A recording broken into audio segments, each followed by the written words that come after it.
Hello guys, আসসালামু আলাইকুম। চলে আসলাম নিউ রিয়াকশন ভিডিও নিয়ে। আজকে আমি আসলে কোনো গানের বা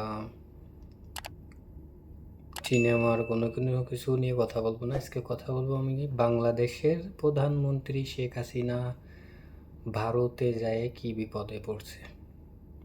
ঠিক আছে, তো চলো বেশি কথা না বলি, আমরা আজকে ভারতে শেখ হাসিনা ওখানে যে কী করতেছে এবং কীরকম আছে সেটা দেখবো।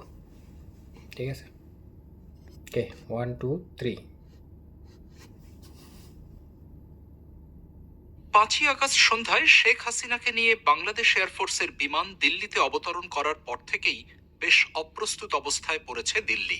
ঘটনাটা ভারত সরকারের কাছে এতটাই অপ্রত্যাশিত ছিল যে বাংলাদেশের পরিস্থিতি নিয়ে মোদি আবার আনুষ্ঠানিক সাপোর্ট করে বিবৃতি তো। দিতে 24 ঘন্টারও বেশি সময় নিয়েছে তারা, যদিও সে সময় ভারতের সংসদ অধিবেশন চলমান ছিল। সোমবার রাতে নরেন্দ্র মোদীর সভাপতিত্বে ক্যাবিনেটের নিরাপত্তা বিষয়ক কমিটি বাংলাদেশ নিয়ে আলোচনা করতে বিশেষ বৈঠকে বসে। পরদিন সব রাজনৈতিক দলের প্রতিনিধিদের সাথে বৈঠক করেন ভারতের পররাষ্ট্রমন্ত্রী। এরপর মঙ্গলবার বিকেলে ভারতের সংসদে বাংলাদেশ নিয়ে আনুষ্ঠানিক বক্তব্য দেন পররাষ্ট্রমন্ত্রী S Jaishankar. At very short notice, she requested approval to come for the moment to India. মানে হাসিনারে We সেই সাপোর্ট করে, কারণ simultaneously হাসিনার received বাপ a মা request আবার for Indian. flight clearance from Bangladesh authorities. She arrived yesterday evening in Delhi. Our border guarding forces have also been instructed to be exceptionally alert in view of this complex situation. BBC জানতে পেরেছে শেখ হাসিনা যতটুকু সময়ই দিল্লিতে থাকুন, প্রধানমন্ত্রী নরেন্দ্র মোদী তার সঙ্গে প্রকাশ্যে সাক্ষাৎ করবেন কিনা অথবা করলেও সেই বৈঠকের কথা প্রকাশ করা হবে কিনা সে ব্যাপারে এখনো কোনো সিদ্ধান্ত নিয়ে ওঠা যায়নি। ওই হই, অথচ শেখ হাসিনা রাজা নিজে রানী। এই দেখা করার ব্যাপারে আগ্রহ প্রকাশ করেছিলেন। দিল্লিতে একাধিক পর্যবেক্ষক বিবিসি বাংলাকে জানিয়েছেন, সামগ্রিকভাবে এই পরিস্থিতি ভারত সরকারকে চরম উভয় সংকটে ফেলে দিয়েছে, একথা মনে করার যথেষ্ট কারণ আছে।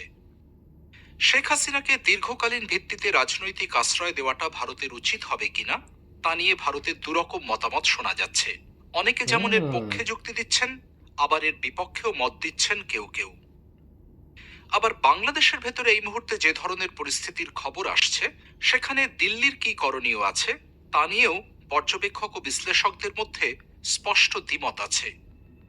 একদল মনে করেন, বাংলাদেশে এখন যে ধরনের ভারত বিরোধিতার ঝড় দেখা যাচ্ছে, তাতে ভারত অতি সক্রিয়তা দেখাতে গেলে পরিস্থিতি আরও বিগড়ে যাবে। সেক্ষেত্রে বাংলাদেশে ভারতীয় স্থাপনা, ভারতের শিল্প বা ভারতীয় নাগরিকদের আরও বড় বিপদের মুখে ঠেলে দেওয়া হবে এবং ভারত বিরোধিতা আরও বেশি ইন্ধন পাবে বলে তাদের যুক্তি। দিল্লিতে বর্তমানে অন্য আরেকটি মতবাদ হলো, ভারত যদি বাংলাদেশের এই পরিস্থিতি দেখেও চুপচাপ হাত গুটিয়ে থাকে, তাহলে ঘরের পাশে আরেকটি মৌলবাদী শক্তির উত্থান অবধারিত। এমনকি লক্ষ লক্ষ হিন্দু শরণার্থীর ধাক্কা সামলানোর জন্য ভারতকে প্রস্তুত থাকতে হতে পারে। সরকারিভাবে আচ্ছা, ভারত অবশ্য বাংলাদেশে এখনো মানে ওয়েট হিন্দুদের, অ্যান্ড ওয়াচ না এটা অর্থাৎ করা উচিত না। পরিস্থিতির দিকে সতর্ক নজর রাখার ইংরেজিরা কৌশল ব্যবসা করে। নিয়েই এগোচ্ছে।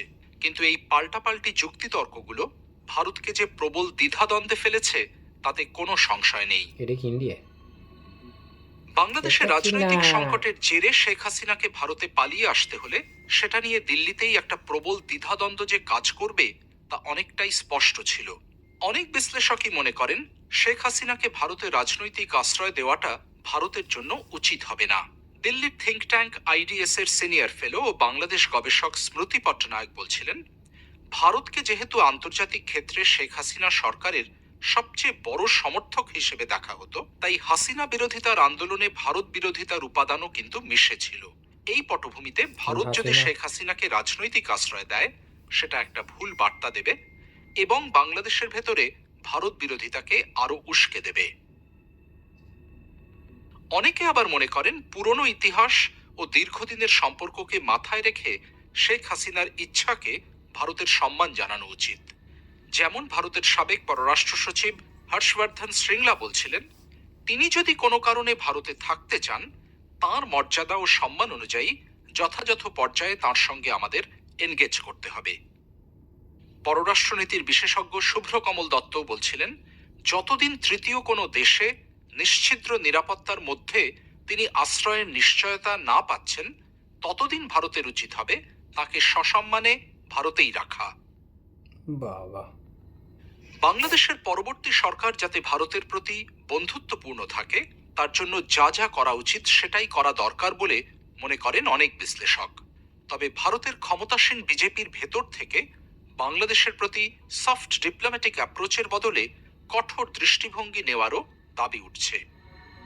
পশ্চিমবঙ্গে বিজেপির শীর্ষ নেতা শুভেন্দু অধিকারী যেমন বলেছেন, বাংলাদেশ কর্তৃপক্ষের ওপর এখনই চাপ প্রয়োগ করা দরকার, নইলে সেদেশ থেকে অন্তত 1 কোটি হিন্দু পালিয়ে ভারতে চলে আসতে বাধ্য হবেন। শুভ্রকমল দত্তও বলছেন, ৭১-এর যুদ্ধও কিন্তু শুরু হয়েছিল শরণার্থী সমস্যা দিয়ে। আমি মনে করি বাংলাদেশের বর্তমান সংকটে ভারতের অনেক আগেই সরাসরি হস্তক্ষেপ করা উচিত ছিল, তখন সেটা না হলেও এখন কিন্তু করতেই হবে।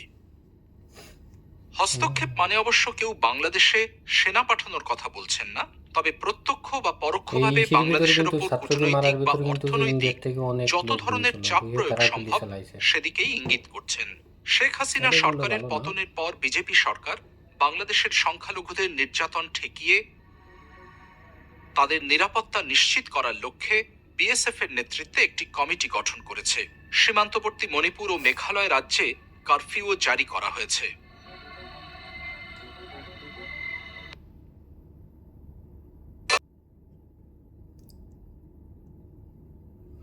ওকে গাইস, তাহলে এই ছিল আছেন হাসিনা যে ভারতে যায় আর ভারতের বিষয়ে কোনো কথা বলা, যেটা শুনতে পারলাম।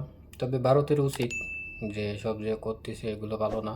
আর এরপরে যে মোদি যে কাজটা করছে এটাও ভালো না, যে এখান থেকে লোকজন পাঠায় বাংলাদেশের ফুলাফান আর কি, যে ছাত্রদের পরে যে গুলি চালানো হয়েছে যে অন্যটা, এইগুলো ই না। আর একটা খবর শুনলাম যে হিন্দুকে আসলে ধর্ম কেডা কোনোটা থেকে কম না।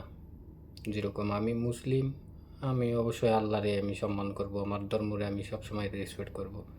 হিন্দু হিন্দুকে ধর্ম, খ্রিস্টান খ্রিস্টের ধর্ম, কে ধর্ম নিয়ে কোনো টানাটানির দরকার নেই। যে যেরমভাবে থাকতে পারে আমি মনে করি ওরমভাবে থাকুক, এবং সবাই মিলেমিশে থাকা উচিত। আর হাসিনা যেটা অন্যায় করেছে অবশ্যই তার ফল সেটা পাইছে, দেশ ছাড়া লাগছে তার। এখন দেখা যাক আমাদের নতুন যে আসতেছে সে কীরকম কী দেখি চালায় এখন দেশ। ঠিক আছে, তাই এই ছিল আজকের বক্তব্য। অবশ্যই তোমাদের কাছে কেমন লাগছে অবশ্যই জানাও, কমেন্টস করে জানাও, এবং লাইক করো, শেয়ার করো ভাই। ঠিক আছে, ওকে, আল্লাহ হাফেজ।